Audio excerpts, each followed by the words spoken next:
नवी मुंबईमध्ये सिडकोनं 19,000 घरांसाठी जाहिरात काढली आहे आणि यामध्ये खान्देश्वरचा देखील समावेश आहे. या घरांची माहिती देण्यासाठी, या घरांचं साईट व्हिजिट करण्यासाठी मी स्वतः खान्देश्वरला पोहोचली आहे. आता ही घरं स्टेशनपासून किती लांब आहेत, याची किंमत किती आहे, एरिया कितीचा आहे, आजूबाजूचं वातावरण, कनेक्टिव्हिटी कशी आहे, या सगळ्यांची माहिती या व्हिडिओमध्ये तुम्हाला पाहायला मिळणार आहे. त्यामुळे व्हिडिओ शेवटपर्यंत नक्की पहा, शेअर करायला विसरू नका आणि सगळ्यात महत्त्वाचं म्हणजे चॅनलला सबस्क्राईब करायला विसरू नका.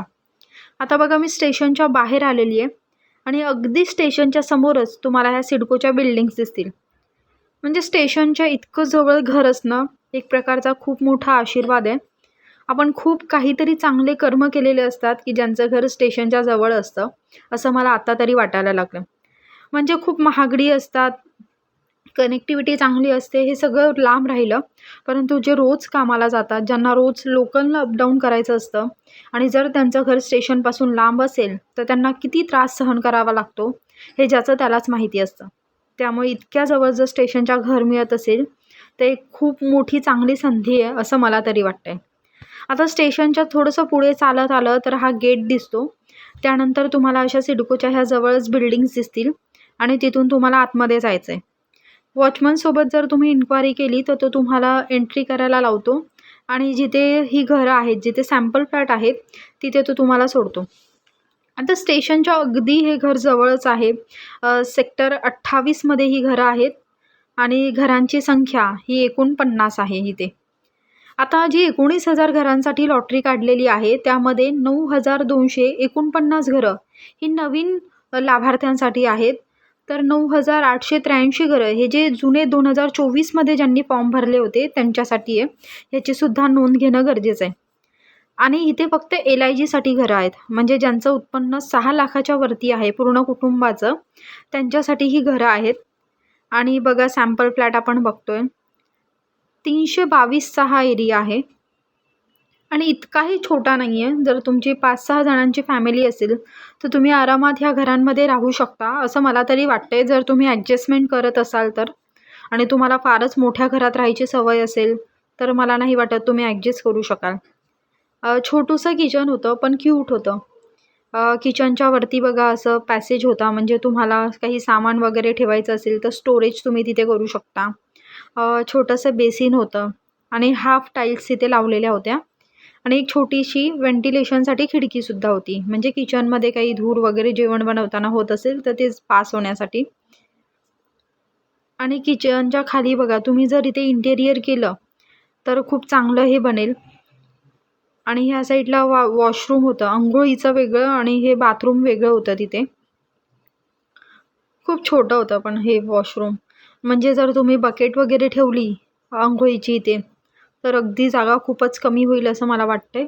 पण ठीक आहे, आता जर आपल्याला कमी पैशांमध्ये हवं आहे, स्टेशनच्या जवळ हवं आहे, तर थोडीफार ॲडजस्टमेंट करावीच लागते. आणि इथे समोर हे बेसिन होतं. यानंतर हा हॉल नाही, सॉरी, हा बेडरूम आहे. आता हॉलपेक्षा बेडरूम थोडासा मोठा वाटत होता मला, काय माहिती का. यानंतर इथे समोर बघा खिडकी आहे मोठी आणि खिडकीच्या वरती आणि खाली दोन्हीकडे तुम्हाला स्टोरेजसाठी इथे जागा होती. आणि बांधकाम पण खूप व्यवस्थित वाटत होतं.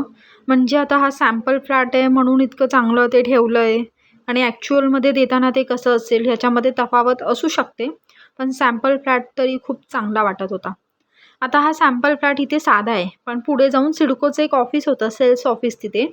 तर तिथे तुम्हाला इंटेरियर केलेलं सुद्धा सॅम्पल फ्लॅट बघायला मिळणार आहेत. तर ते सुद्धा मी तुम्हाला दाखवते की तुम्ही हे घर कसं इंटेरियर करू शकता. आणि मला तरी हे घर खूप आवडलं आणि सगळ्यात महत्त्वाचं म्हणजे स्टेशनच्या जवळ होतं ना, तर बघूनच मी खुश झाली. आता काही कारणांमुळे मी नवी मुंबईमध्ये हे घर घेणं स्किप करते आहे. पण जर तुम्हाला नवी मुंबई चालणार असेल, तुमचं काही वैयक्तिक कारण नसेल, तर तुम्ही नक्की घेऊ शकता आणि डोळे बंद करून घेऊ शकता. पण तुम्हाला माहिती आहे मायनस पॉईंट काय आहे ह्या घरांचा? महागडी तर आहेतच, म्हणजे तुलनेनं महाग आहेत. जर तुम्ही म्हाडाचा विचार केला तर म्हाडाची घरं ज्या काही वेगवेगळ्या स्कीम असतात त्यामध्ये ती कमी आहेत, परंतु सिडकोची घरं तुलनेने खूप महाग आहेत.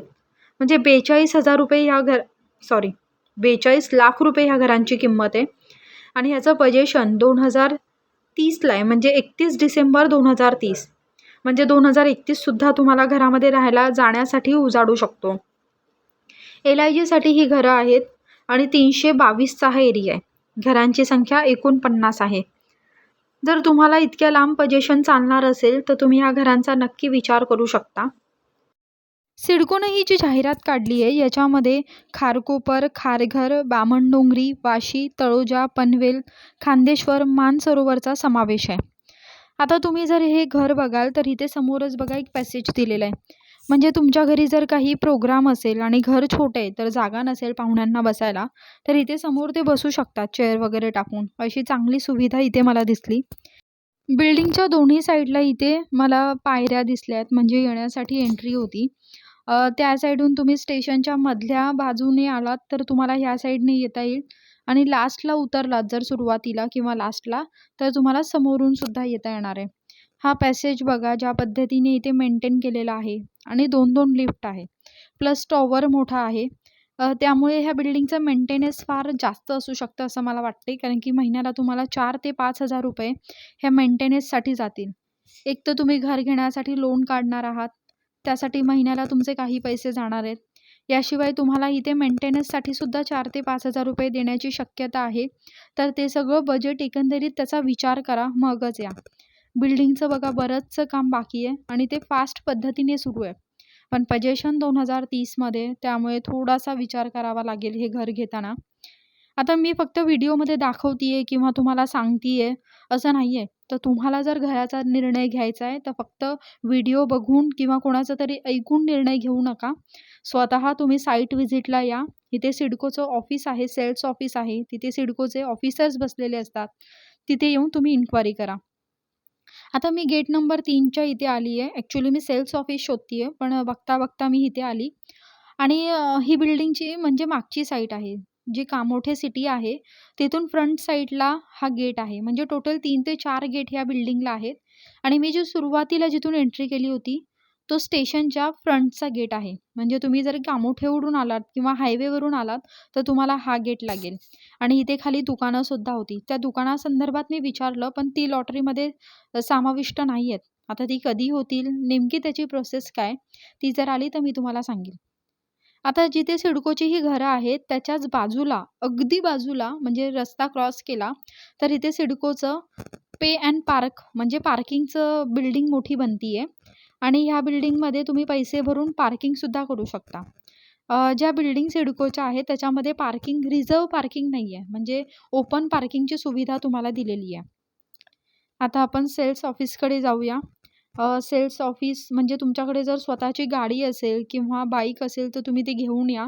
कारण की चालून खूप दमछाक होते. थोडंसं सेल्स ऑफिस हे लांब होतं. आता इथे तुम्हाला सगळी माहिती मिळेल. आता मी तुम्हाला म्हटलं ना, की तुम्ही स्वतः या. त्या ऑफिसर्सला अगदी कागदपत्र काय लागतात, किती पैसे भरायचे आहेत, घरं कधी मिळणार आहेत, हे सगळी माहिती तुम्ही विचारू शकता. या ऑफिसमध्ये ना जी घरं आहेत ज्या ठिकाणाची, त्यांचं मॉड्यूल बनवून ठेवलेलं होतं. हॉल, बेडरूम, किचन कसं असणार आहे हे तुम्हाला या छोट्या मॉड्यूल्समधून सुद्धा दिसेल. आता मी तुम्हाला सांगितलं होतं की इंटेरियर केलेलं घरसुद्धा मी तुम्हाला दाखवणार आहे. आता जो 322चा एरिया होता, ते छोटंसं घर किती सुंदररित्या तुम्ही डिझाईन करू शकता याचं उदाहरण बघा तुम्ही. छोटी फॅमिली आहे आणि छोटूसं घर आहे तरी ते किती सुंदर दिसतंय पहा. इथे डायनिंग टेबल ठेवलेला आहे, सोफा, चेअर आणि डायनिंग टेबल बघा ना किती क्यूट आहे. खिडकीला सुद्धा चांगलं डेकोरेट केलेलं आहे आणि किचन तर बघा यार, मला किचन पण खूप आवडलं आहे. अगदी छोटं आहे पण खूप छान पद्धतीने त्यांनी डेकोरेट केलेलं होतं हे सगळं. ज्याने कोणी हे इंटेरियर डिझाईन केलेलं आहे ते खूप चांगलं केलेलं आहे असं माझं तरी मत आहे. आता तुम्हाला आवडतंय का नाही हे मला माहीत नाही. बघा, आधीचे जर तुम्ही व्हिडिओ पाहिले तर त्याच्यामधला तुम्ही किचन पहा आणि हे आत्ताचं किचन पहा, किती फरक आहे. आणि त्यासाठी तुम्हाला लाखो रुपये मोजावे लागतील, तो भाग वेगळा आहे. पण घर आधी घेऊन ठेवायचं, मग पैसे साचवायचे आणि त्यानंतर जसं पाहिजे तसं इंटेरियर तुम्ही करू शकता बजेटनुसार. वॉशरूम बघा, यानंतर हा बेडरूम त्यांनी असा डेकोरेट केलेला होता. नवी मुंबई इंटरनॅशनल एअरपोर्ट जवळ आलेला आहे, त्यामुळे तुम्हाला चांगल्या रोजगाराच्या संधी इथे उपलब्ध होऊ शकतात आणि एअरपोर्ट जवळ असल्यामुळे इथे कनेक्टिव्हिटी वाढलेली आहे. परत मुंबई पुणे हायवे इथून जवळ आहे. स्कूल, कॉलेजेस, गव्हर्नमेंट हॉस्पिटल असतील किंवा प्रायव्हेट हॉस्पिटल असतील, अशा सगळ्या सुविधा आता नवी मुंबईमध्ये आलेल्या आहेत, कामोठेमध्ये आहेत. आणि कामोठे एक मोठा चांगला एक एरिया मानला जातो, म्हणजे डेव्हलप एरिया तो झालेला आहे. त्यामुळे तुम्ही इथे घरांचा पर्याय चूज करू शकता. 14 जानेवारी ही रजिस्ट्रेशनसाठी शेवटची तारीख आहे. तुम्हाला सगळे डॉक्युमेंट्स सिडकोच्या वेबसाईटवरती जाऊन अपलोड करायचे आहेत. ते डॉक्युमेंट्स तुमचे डिजिलॉकरवरती असणं देखील गरजेचं आहे. तर तुम्ही हे सगळा विचार करून रजिस्ट्रेशन करा. आणि काही डाऊट्स असतील तर सिडकोचा हेल्पलाईन नंबर आहे, तिथे सुद्धा तुम्ही कॉल करू शकता. आणि कमेंट तर तुम्ही नेहमीच करू शकता. हा व्हिडिओ तुम्हाला कसा वाटला आहे हेही मला सांगायला विसरू नका. चॅनलला सबस्क्राईब करा, बेल आयकॉनवर क्लिक करायलाही विसरू नका. कारण मी माझा वीक ऑफ सोडून, म्हणजे आता सध्या इलेक्शनचा पिरियड सुरू आहे आणि त्या इलेक्शनची इतकी कामं, इतकं प्रेशर आहे कामाचं, ते सुद्धा टाकून मी वीक ऑफच्या दिवशी इथे इतक्या लांब आली आहे. माझ्या घरापासून हे 1.5 ते 2 तासांवरती आहे. तरी देखील तुम्हाला या सगळ्यांची माहिती मिळावी, तुमचं घरांचं स्वप्न पूर्ण व्हावं, त्यासाठी मी आली आहे. त्यामुळे तुमचा सपोर्ट गरजेचा आहे.